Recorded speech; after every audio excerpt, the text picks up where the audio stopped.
Osama bin Laden was so clear about why he hated America. And he's like, look, I hate you because you murder innocent civilians in the Muslim world. You prop up brutal dictators in the Muslim world. You prop up Israel, who mistreats the Palestinian people. And you have your bases in our Holy Land in the Arabian Peninsula. And then they're like, nah, he hates us because we're free. Like, he didn't mention anything about freedom there. And then if you say that, they're like, well, are you defending Osama bin Laden? And you're like, no, I'm just saying listen to your enemies. There's a reason why he hates us. And if you listen to Vladimir Putin and what he's saying, I mean, look, he's wrong for invading Ukraine. And I mean, you know me, Joe. I'm the most anti-war fucking person there is. And there's no excuse for that. And like tens of thousands of people have died. It's horrible. And a lot of them are soldiers, but a lot of them are civilians. And but to say he was unprovoked is like insane.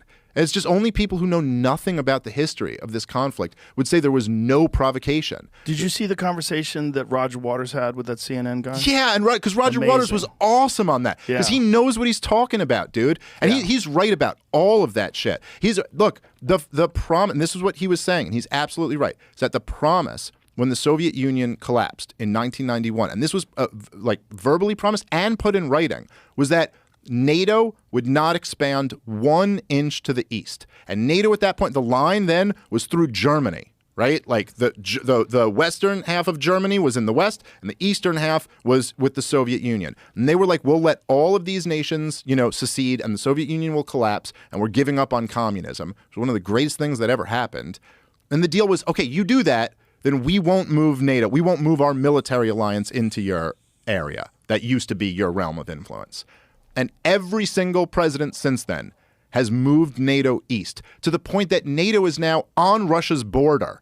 And in Ukraine, even though they didn't officially join NATO, there was always talk of it. Kamala Harris, right before the start of the war, said we're looking to put Ukraine into NATO. And they put under George W. Bush, they put in Poland these dual-use rocket launchers. There's a big complaint that Vladimir Putin has that he's like these can be used to get nukes here in a matter of minutes.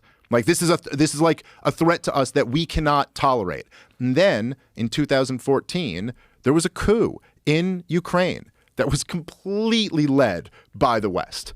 I don't know if you've ever heard, but like I think I sent you actually once the tape of Gideon Rose, who was the editor for Foreign Affairs magazine on the old Stephen Colbert Report show back when Colbert was hilarious.